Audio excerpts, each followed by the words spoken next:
तो hello friends, कैसे हैं सभी। आई होप सभी बढ़िया होंगे और वजह से पढ़ाई कर रहे होंगे।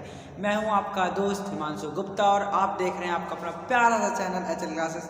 तो आज की हम इस वीडियो में बात करने वाले हैं ब्लड कंपोनेंट की। ओके, इससे पहले वाली वीडियो में आपको मैंने ब्लड कंपोनेंट में बता दिया था और आज की वीडियो में blood body fluid and circulation, कुछ ब्लड कंपोनेंट के ही कुछ अलग ही तरह के थोड़े एक्स्ट्रा टाइप के मतलब अलग ही चीज़ का नेक्स्ट लेवल के क्वेश्चन आएंगे यहाँ पर और अच्छी चीज़ आपको बताई जाएंगी। ओके, तो इससे पहले अगर आप चैनल पर नए हैं तो चैनल को सब्सक्राइब कर लें और इस वीडियो को लाइक कर ठोक दें और अपने दोस्तों के साथ ज़रूर शेयर करें। ठीक, तो अभी आपने अगर हमारा सेकंड चैनल नहीं देखा तो उसे सब्सक्राइब कर लें। फ्रेंड जोन ब्लॉग है, वो आपको इसी के चैनल के डिस्क्रिप्शन में मिल जाएगा। ओके, तो उसमें आपको ब्लॉगिंग से रिलेटेड चीज़ें आपके पास भी आती रहेंगी। पढ़ाई के साथ साथ आपका थोड़ा मनोरंजन भी होना चाहिए, ये तो आपको पता ही है। तो इसलिए मैंने अभी हाल ही में उस चैनल को ओपन करा है। ठीक है, तो आप लोग देख सकते हैं। ठीक, और आपने अगर मुझे फेसबुक को फॉलो नहीं करा तो ज़रूर से ज़रूर कर लें। चलो, तो आज का टॉपिक स्टार्ट करते हैं। तो मैं थोड़ा सा पहले आपको ओरल व्यू दे देता हूँ पहले वाले का। तो पहले वाले में अगर आपने वीडियो नहीं देखी तो यहाँ पर आई बटन है, वहाँ पर आप जाके टच करके देख सकते हैं। फ्लैश हो रही होगी लिंक, उसमें देख लेंगे, वरना मैं आपको भी बता ही रहा हूँ ओरल। तो सबसे पहले आपका ब्लड होता है। ओके, ब्लड में दो चीज़ें होती हैं, क्या क्या, एक तो आपका प्लाज्मा, दूसरा आपका फॉर्मेल्डिहाइड। ठीक है, प्लाज्मा में आपका 90 से 92% वाटर होता है और बाकी सब प्रोटीन होता है। और जो आपका फॉर्म्ड एलिमेंट है उसमें तीन चीज़ें होती हैं, आरबीसी, डब्ल्यूबीसी और प्लेटलेट। पर अभी तक तो हमने 10th क्लास तक, मतलब जब तक 10th क्लास है तो हमने आरबीसी इनके कोई नाम नहीं पढ़े थे। तो पर अपर लेवल है, 11th क्लास है तो इनके नाम भी पढ़ने वाले हैं। तो आप इसको नाम ऐसे डिवाइड कर सकते हैं, जैसे आरबीसी को हम बोलते हैं इरेथ्रोसाइट, डब्ल्यूबीसी को ल्यूकोसाइट और आपका लास्ट में से प्लेटलेट को बोलते हैं हम थ्रोम्बोसाइट। याद रखना, ठीक है। फिर आरबीसी रेड कलर पिगमेंट होता है, इसके बारे में मैंने आपको पूरा डिटेल में उस वीडियो में बताया हुआ सबके बारे में। ओके, तो चलो आज का टॉपिक स्टार्ट कर देते हैं हम यहाँ से कि वॉल्यूम ऑफ ब्लड, मतलब आई थिंक मेल और फीमेल में किस किस प्रकार में ब्लड आपका बटा होता है। ओके, तो क्या करेंगे हम, वॉल्यूम ऑफ ब्लड ये देखते हैं पहले हम। जो हमारा रेस्पिरेशन का टॉपिक था उसे हमने थोड़ी टाइम के लिए स्टॉप कर दिया है, अभी हम ये हाल ही में शुरू कर रखे हैं। ठीक है, तो वॉल्यूम ऑफ ब्लड किस प्रकार होता है, देखो इन मेल और इन फीमेल में देखने वाले हैं हम। मेल में और यहाँ पर इन फीमेल में कोई भी आपसे पूछ सकता है, तो आपको एक्स्ट्रा जानकारी जरूर होनी चाहिए। तो यहाँ होता है आपका 5 लीटर, यहाँ पर फीमेल के केस में होता है आपका 4 लीटर। ओके, फिर आगे की बात कर लेते हैं। यहाँ 8% ऑफ बॉडी वेट, मतलब बॉडी वेट का 8%, और यहाँ पर होता है आपका 7% ऑफ बॉडी वेट का आपका 7%। ओके, ये याद रखना आप जरूर। अब इतना समझ में आ गया, ब्लड दो में होते हैं, एक सब में होता है ब्लड, पर इसमें मेल में 5, इसमें 4 लीटर। ये 8% ऑफ बॉडी वेट और ये 7% बॉडी वेट। ओके, इसके बाद आगे हम थोड़ा सा ब्लड के बारे में देख लेते हैं। आपका ब्लड का पीएच कितना होता है, इसका पीएच होता है 7.2 से 7.4 तक। अब कैसे होगा, अगर आपका डीऑक्सीनेटेड ब्लड है, क्या बोला मैंने, डीऑक्सीजनेटेड, मतलब इसमें कार्बन डाइऑक्साइड, ऑक्सीजन नहीं है, तो उसका होगा आपका 7.2। अगर यहाँ पर आपका ऑक्सीजनेटेड मतलब ऑक्सीजन मिली हुई है ब्लड में, तो उसका पीएच होगा आपका 7.4। ये याद रखना। अब ये थोड़ी सी इंपॉर्टेंट चीज़ है, तो आपके काम भी आ सकती है। ओके, अब आगे है हमारी, एक मिनट थोड़ा सा अपना ग्लव्स पहन लूँ, फिर इसके बाद करते हैं। ठीक है, तो चार्ट तो मैंने उसी दिन आपको पहले ही बनवा दिया था, ये तो आपने देख लिया होगा। ठीक है, तो अभी हम बात करेंगे, देख लेते हैं किसके। अब थोड़ा सा आपको इम्पोर्टेंट चीज़ के क्वेश्चन है 2-3 हमारे पास, पहले आपको क्वेश्चन दिखा देते हैं। प्लाज्मा, कोई कहते हैं प्लाज्मा क्या होता है। ठीक है, क्या बोला मैंने, व्हाट इज प्लाज्मा, प्लाज्मा क्या होता है। तो प्लाज्मा क्या होगा, आपका आंसर आना चाहिए ब्लड में से अगर आपकी सारी सेल निकल जाए। क्या कहा मैंने, प्लाज्मा क्या होगा, ब्लड माइनस ऑल सेल। अगर ब्लड है, ठीक है, ब्लड में से आपका आरबीसी, डब्ल्यूबीसी और प्लेटलेट निकल जाए तो जो बाकी चीज़ बची होगी वो होगी आपकी प्लाज्मा। ठीक है, फिर दूसरा क्वेश्चन है इसी से रिलेटेड, व्हाट इज सीरम। अभी कोई कहता है सीरम, आपके एनसीईआरटी बुक में दे रखा है, तो व्हाट इज सीरम, सीरम क्या होता है। तो सीरम क्या होगा आपका, सीरम होगा ब्लड में से क्लॉटिंग फैक्टर माइनस हो जाए, मतलब अगर ब्लड में है कोई, ठीक, मतलब ब्लड है, सॉरी एक मिनट को, तो सॉरी प्लाज्मा में से, मैंने उल्टा बोल दिया आपको, प्लाज्मा से, क्योंकि प्लाज्मा में क्लॉटिंग फैक्टर होता है। ओके, अगर प्लाज्मा में से ब्लड क्लॉटिंग फैक्टर माइनस हो जाए, ब्लड क्लॉटिंग फैक्टर ना है, तो उसे बोलेंगे हम क्या, सीरम बोलते हैं। फिर अगला आता है व्हाट इज लिम्फ। ये भी सभी का मेन क्वेश्चन रहता है, व्हाट इज लिम्फ। तो लिम्फ क्या होता है, लिम्फ होता है आपका अगर ब्लड में से आरबीसी और प्लेटलेट और माइक्रोप्रोटीन निकल जाए, क्या, ब्लड माइनस आरबीसी और प्लेटलेट प्लस माइक्रोप्रोटीन, अगर ये चीज़ें निकल जाती हैं तो बचता क्या है, यहाँ पर लिम्फ बचता है। और फॉर्म्ड एलिमेंट के बारे में मैंने आपको बता ही दिया था, ठीक है, कितने टाइप के होते हैं। चलो आगे भी देख लेते हैं। अब आगे है आपका, अगर मान लो अगर आपका आरबीसी का नंबर बढ़ने लग जाए, ठीक है, क्या बोला मैंने, number of RBC increase, RBC का अगर नंबर क्या होने लग जाए, बढ़ने लग जाए, तो आप क्या यूज करोगे इसके लिए टर्म, पॉलीसाइथीमिया, क्या, पॉलीसाइथीमिया। ओके, अगर नंबर ऑफ आरबीसी डिक्रीजेस, ठीक है, तो इसके लिए वर्ड यूज करेंगे हम एरेथ्रोसाइटोपिनिया, क्या, एरेथ्रोसाइटोपिनिया, इसके लिए वर्ड यूज करते हैं हम एरेथ्रोसाइटोपिनिया। इतना हो गया, ठीक, बाकी तो मैंने आपको पहले ही बता चुका था मैं आपको। अब थोड़ा सा देख लेते हैं स्ट्रक्चर ऑफ हीमोग्लोबिन। तो हीमोग्लोबिन क्या होता है, हीमोग्लोबिन तो सभी को पता होता है, जो आरबीसी के अंदर पाया जाता है, उसकी वजह से आपका आरबीसी का कलर रेड होता है, और ये क्या काम करता है, ये आपको ऑक्सीजन और कार्बन डाइऑक्साइड का ट्रांसपोर्ट एक जगह से दूसरी जगह करते हैं। स्ट्रक्चर ऑफ हीमोग्लोबिन,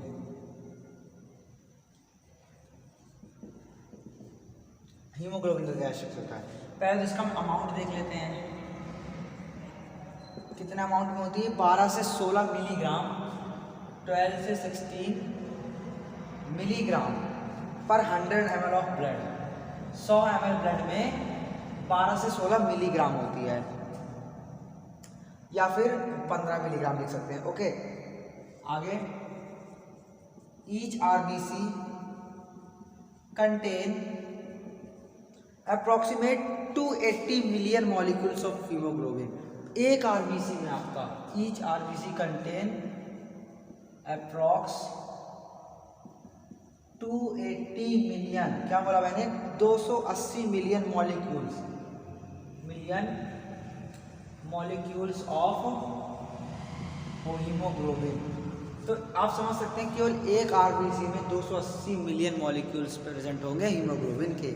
ओके, अब देखो इसका स्ट्रक्चर कैसा होगा, मान लेंगे इसे पार्ट नंबर 2 भी समझ सकते हैं। अब आते हैं इसके स्ट्रक्चर मेन काम के बारे में, मतलब स्ट्रक्चर कैसा होगा इसका।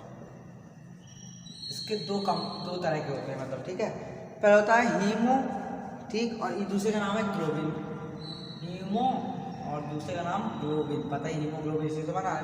हीमो का मतलब 4 मॉलिक्यूल्स, क्या, 4 मॉलिक्यूल्स करेगा ये आपके किसके, ऑक्सीजन के 4% करता है, और ग्लोबिन 4 मॉलिक्यूल्स 96%, क्या बोला मैंने, 4 मॉलिक्यूल्स 96%। कौन कौन करता है इसका, पहला करता है 2 अल्फा पार्टिकल इसके करते हैं और 2 इसके बीटा बढ़ते हैं।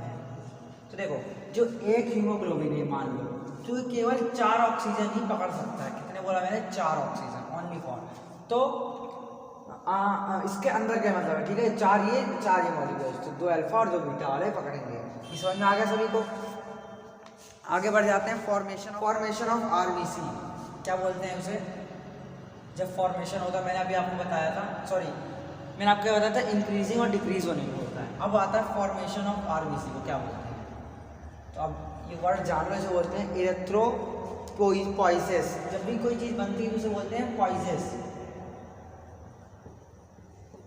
पॉइसेस, स्पेलिंग में थोड़ी मिस्टेक हो सकती है, देख लेना आप। ओके, बाकी सब ठीक है। तो ये दो जगह बनता है। पहले तो आपका किसमें आपका एम्ब्रियो स्टेज क्या होती है, जब आप मम्मी के पेट में होती है उसे बोलते हैं एम्ब्रियो स्टेज। ओके, और इन एडल्ट मतलब जवान में कैसे बनता है, इन एडल्ट ह्यूमन में। तो एम्ब्रियो में बनता है या फिर यॉर्क सेल में, यॉर्क सैक में, या फिर आपका बनता है लीवर में, दो जगह।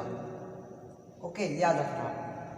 और अगर आप ये बड़े हो जाते हो तो आपको कहाँ बनता है, रेड बोन मैरो, मतलब जहाँ बड़ी बड़ी बोन होती हैं, जैसे लेग हो गया, ठीक है, यहाँ जहाँ बड़ी बोन मैरो उसे बोलते हैं रेड बोन मैरो। अब आरबीसी को बनाने के लिए रॉ मटेरियल क्या होता है, रॉ मटेरियल फॉर आरबीसी यहाँ लिख देते हैं नोट डाल के, raw material use formation of RBC. इसके लिए चाहिए होता है आपको, पहले बात तो आपको आयरन और ग्लोबुलिन्स प्रोटीन, बता मैंने आपको पहले ही क्या चाहिए था, आयरन प्लस ग्लोबुलिन प्रोटीन, जो कहाँ पाया जाता है, ग्लोबुलिन एल्ब्यूमिन जो प्लाज्मा में पाया जाता है, बताया था आपको। जरूर आप उस वीडियो को जरूर देखना, ठीक है, ध्यान से। अब आगे क्या है, मैचुरेशन सेलेटेड बाय विटामिन B12, और इसके लिए और क्या चाहिए होता है, विटामिन B12 और फॉलिक एसिड एक्सेट्रा चीज चाहिए होती है। और ठीक है, इतना काफ़ी इसके लिए। आगे देख लेते हैं हम। चलो तो आगे बढ़ जाते हैं। ओके, समझ गए इतना सभी लोग। अब आते हैं मेन काम में। अभी देखो, इतना मैं पढ़ा था, इससे पहले भी हमने ये सब चीज़ें पढ़ ली थी। अब ब्लड कंपोनेंट और स्पेसिफिक फंक्शन, मतलब अलग अलग ब्लड कंपोनेंट के स्पेसिफिक एक एक काम भी पढ़ने वाले हैं, याद रखना। तो ब्लड कंपोनेंट एक जगह लिखते हैं, ओके, कंपोनेंट, और इधर लिख देते हैं अपना स्पेसिफिक फंक्शन, स्पेसिफिक फंक्शन। पहला ग्लोबुलिन प्रोटीन का क्या काम होता है, ये मैंने आपको फिर भी शॉर्ट में बताया हुआ है, यहाँ पर थोड़ा आपको डिटेल मिल जाएगी। ग्लोबुलिन प्रोटीन, इसका क्या काम होता है, इसका काम होता है involving defence mechanism of body. इसके शॉर्ट देते हैं इन्वॉल्व डिफेंस